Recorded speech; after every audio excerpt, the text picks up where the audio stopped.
Ada ketok-ketok, siapa itu? Siapa ketok-ketok? Ya, siapa ini? Sebentar Pak. Sebentar Mas, siapa ini ya?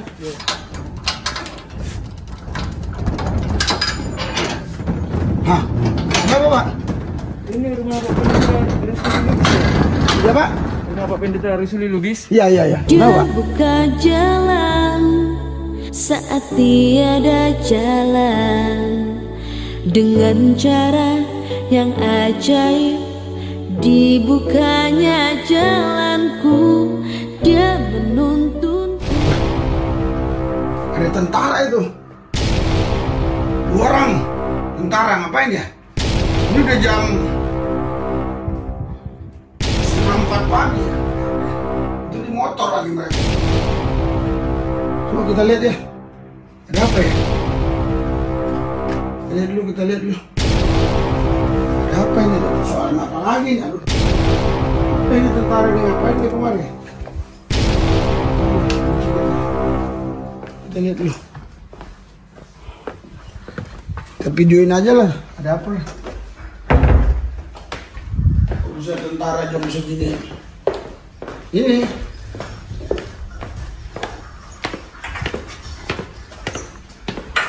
Ngapain ya mereka ya? Jam 3:30 pagi loh ini. Kok ngapain tentara ini? Datang nih. Apa ya? Coba kita lihat. Lanjutin lah. Saya penasaran tuh. Ada ketok-ketok, siapa itu? Siapa ketok-ketok? Ya, siapa ini? Sebentar Pak. Sebentar Mas, siapa ini ya?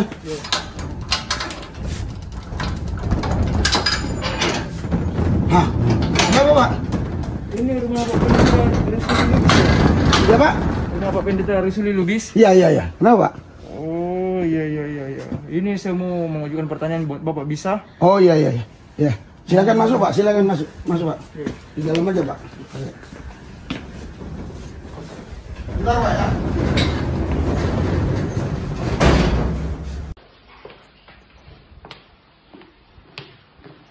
Ayo kita ke atas aja ya, biar enak bicaranya. Ada apa? Saya juga ingin ini penjelasannya di mana, ada apa?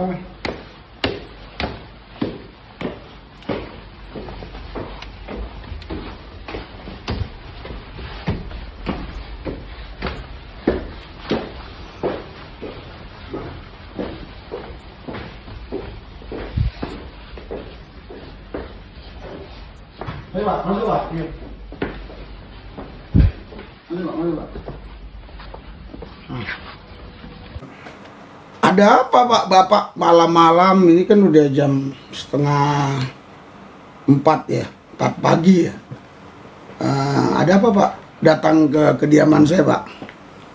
Ini Pak mau mengajukan sebuah pertanyaan. Oh iya, pertanyaan apa itu Pak? Saya kaget tadi kok ada tentara, saya lihat dari CCTV, ngapain ini di motor begitu. Wah, saya turun tadi. Nah, pertanyaan apa Pak? Yang mengenai tentang menjadi seorang gembala.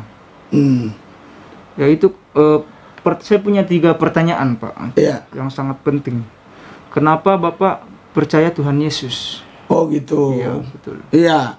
Dulu saya nggak percaya Yesus Pak, karena kita memang dari keturunan orang agama Islam ya. Ya.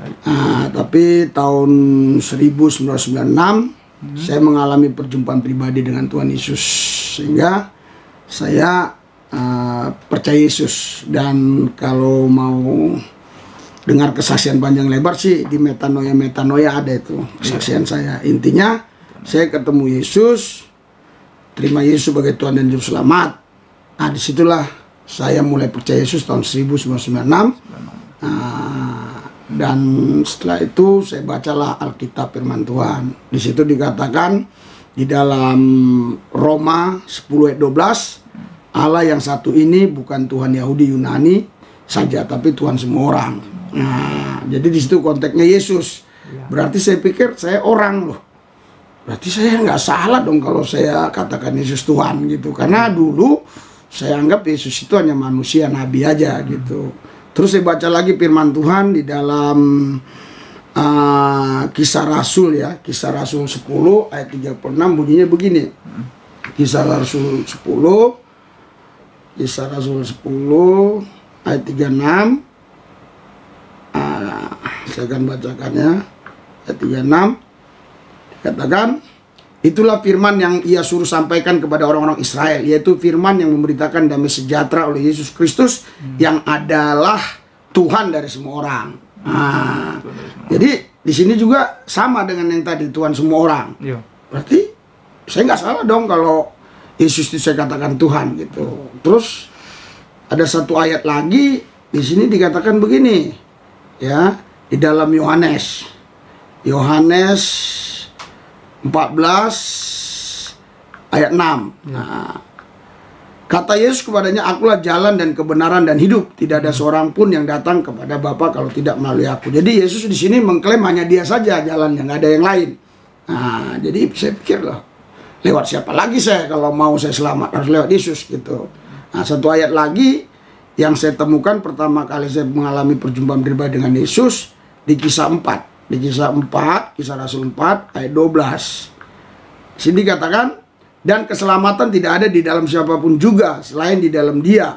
Sebab di bawah kolong langit ini tidak ada nama lain yang diberikan kepada manusia yang olehnya kita dapat diselamatkan. Jadi di sini konteksnya juga Yesus. Jadi lewat 4 ayat inilah saya mengambil keputusan untuk percaya Yesus. Walaupun awal mulanya itu keluarga banyak yang nggak suka lah ya, bahkan mengatakan saya murtad lah, kafir lah, macam-macam. Tapi puji Tuhan, setelah 7 tahun saya berdoa buat ibu saya juga waktu dia sembahyang mengalami perjumpaan pribadi dengan Yesus ya.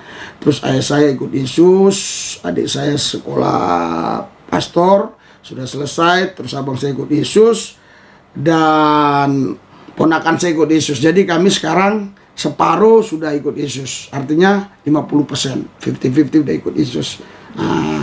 Saya yakin betul, saya pribadi percaya betul bahwa hanya Yesus lah satu-satunya jalan untuk kita bisa masuk dalam kerajaan sorga. Itu Pak.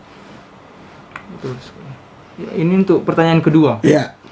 Pertanyaan kedua, kenapa Bapak mau menjadi seorang gembala? Oh gitu ya. Iya, iya betul. Iya. Karena saya baca di Alkitab ya, waktu itu Yesus berkata kepada Petrus, apakah kau mengasihi aku? Petrus bilang, iya, aku mengasihi.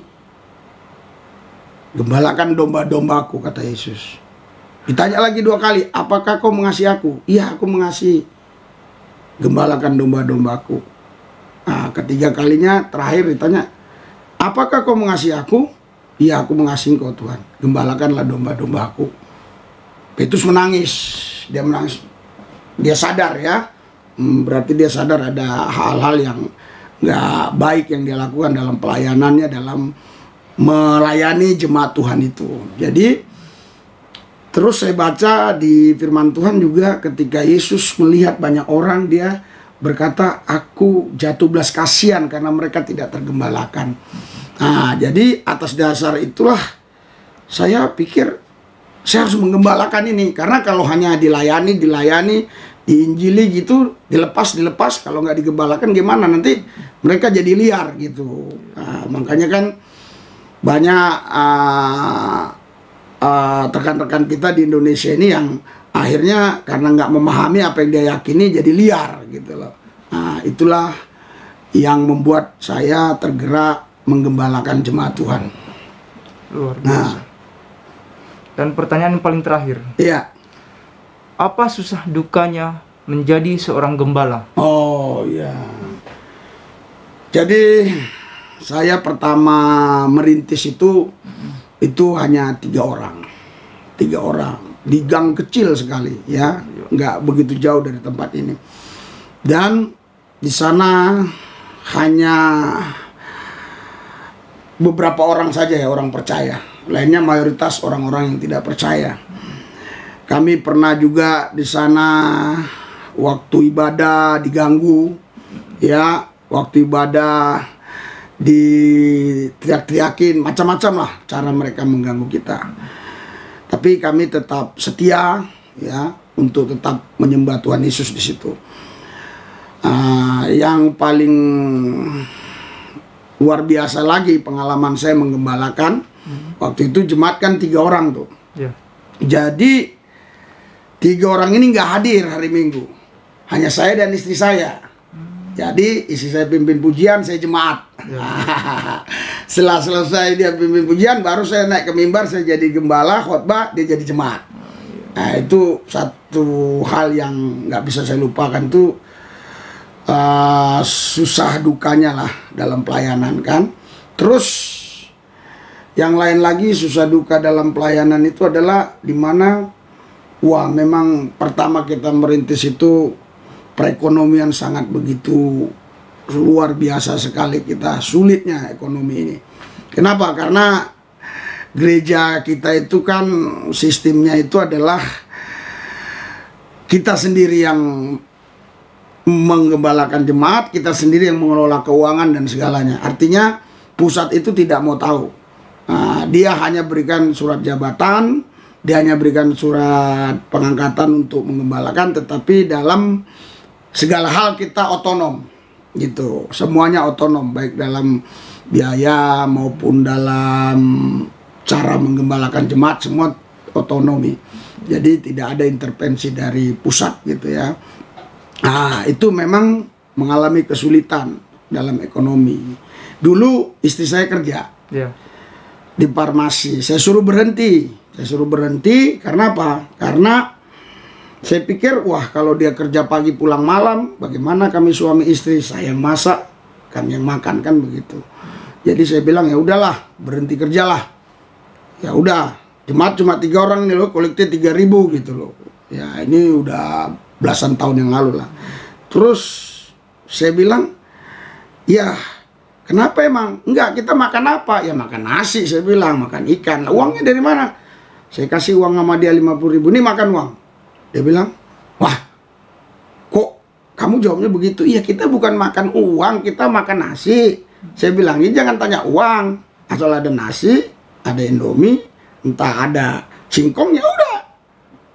Sekali waktu ya, karena berjalannya waktu 3 bulan, dia itu waktu pertama berhenti dapat pesangon.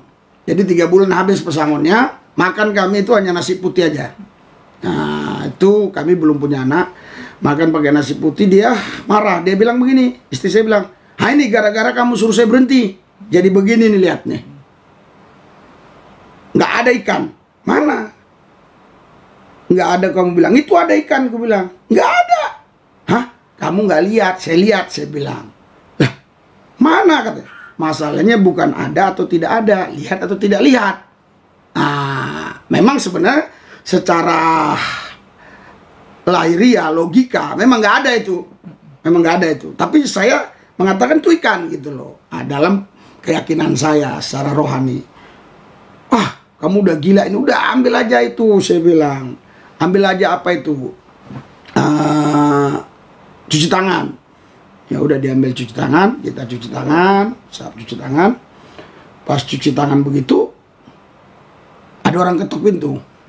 Ya ibu-ibu, entah dari mana itu, waktu itu ya jauh lah rumahnya, naik sepeda. Dia bilang, Pak saya lagi masak, ingat Bapak terus, dia bilang begitu. Jadi dia bilang, ini pasti disuruh Tuhan untuk ngasih ke Bapak ini gitu. Saya lihat dia bawa baskom begitu, ya kan, rupanya isinya itu adalah ikan di dalam baskom itu. Ya, dia pulang, kami buka dalam nama Yesus, benar isinya ikan itu 6 potong. 5 potong. Jadi saya pikir kok 5 potong ya, tinggal nambah 1 potong kan 6 kan gitu. Di situ saya berpikir, apa maksud Tuhan ini? Saya kurang ngerti maksud Tuhan. Tapi kami yang ianya adalah kami makan 2 potong pagi, 2 potong siang, 1 potong malam berdua. Berjalannya waktu baru saya tahu, oh Tuhan mau bicara bahwa kami bukan 2 lagi, kami 1. Itulah sebabnya anak saya yang pertama sekarang itu sudah umur 20 tahun ya. Pelayanan saya sudah ya sekitar 20 tahun lebih, dan nikah kami ya sekitar 21 tahun. Puji Tuhan dalam keluarga kami bahagia. Kenapa? Karena lewat kisah tadi. Jadi bukan dua tapi memang satu. Berarti yang sudah dipersatukan Tuhan nggak bisa diceraikan manusia. Nah, itulah yang membuat saya sampai hari ini keluarga tetap bahagia. Itu susah dukanya. Tentu banyak yang lain lagi ya. Nah, tapi ada ininya, sukanya juga. Nah, ada sukanya ya. Nah, sukanya di mana kadang-kadang kita lagi dalam kesulitan, doa dengan iman, mujizat terjadi gitu loh. Mujizat terjadi, Tuhan memelihara kita. Dan puji Tuhan juga ya kita bisa melayani di beberapa instansi, termasuk di Polda-Polda, di Polres, di berbagai macam sebelum COVID ya. Tapi karena sekarang COVID memang pelayanannya itu dihentikan. Jadi kita lebih melayani door to door. Nah, itulah apa ya? Senangnya sukanya gitu. Ya, sukanya di situ. Karena dulu saya ini kan sampah masyarakat, ya, buronan polisi, nakal, jahat dan segala macam, keluar masuk penjara. Nggak ada artinya hidup ini, gitu loh. Sampai 5 kali saya masuk penjara. Nah, tapi ketika saya ketemu Yesus, saya dirubah. Di 2 Korintus 5 ayat 17, barang siapa dalam Kristus Yesus dia menjadi ciptaan baru. Yang lama sudah berlalu, sesungguhnya yang baru sudah tiba. Disitulah sukanya, ya. Ketika saya menggembalakan, yang dulu saya dikejar-kejar polisi, sekarang saya kejar-kejar polisi, gitu loh. Luar biasa. Tuhan Yesus itu sukanya di situ. Ya, terima kasih atas jawaban dari Bapak Gembala. Ya. Jawaban yang sangat memberkati. Begitu banyak pengalaman. Itu pun jawabannya itu bisa membagikan semua orang-orang yang ada di negara di dunia ini, supaya bisa melihat situasi perubahan dari Tuhan Yesus melalui manusia. Yang orang yang tidak percaya Tuhan bisa menjadi percaya sama Tuhan. Ini demikian pertanyaan saya. Haleluya. Jadi saya juga tadi kaget ya. Kok tentara ini datang malam-malam, tapi bersyukur ternyata semua niatnya baik. Puji Tuhan ya. Mari kita doa bersama-sama ya. Tuhan Yesus berkati anak-anakmu ini, saudaraku Arnold dan temannya. Mereka dinas di Papua, dinas di perbatasan Malaysia, sekarang mereka ada di Indonesia. Dan besok mereka akan terbang ke Palangkaraya. Tuhan pimpin perjalanan mereka. Segala roh maut kami patahkan dalam nama Yesus. Take off, landing, semuanya baik. Karena pilot dalam kendali Yesus. Karena kami tahu cuaca adalah milik Yesus. Yesus yang mengendalikan cuaca. Dan mereka juga dalam perlindungan Yesus. Karena Yesus nama tertinggi, nama di atas segala nama. Semua nama-nama harus tunduk kepada namanya. Termasuk coronavirus. Harus tunduk kepada namanya. Di mana saya terus melayani jiwa-jiwa sampai ke kolong jembatan dan ke tempat-tempat kumuh dan ke orang-orang mana saja nggak saya kenal. Puji Tuhan, sampai hari ini saya sehat, tidak ada coronavirus. Dan gereja kami terus buka dalam perlindungan Tuhan dan tidak ada satu jemaat pun yang kena coronavirus. Amin. Biar semua anak-anak Tuhan, khususnya mereka yang menyaksikan apa yang kami bicarakan ini, mereka pun dalam perlindungan Yesus. Jauhkan mereka dari penyakit coronavirus. Dalam Yesus kami berdoa. Amin. Tuhan memberkati saudara sekalian dimanapun saudara berada. Mari tetap jaga protokol kesehatan. Tetapi ingat baik, yang membuat hidup kita bukan karena kita menjaga protokol kesehatan. Yang membuat kita hidup adalah Yesus. Tapi kita harus ikut peraturan pemerintah, jaga protokol kesehatan. Tuhan Yesus memberkati.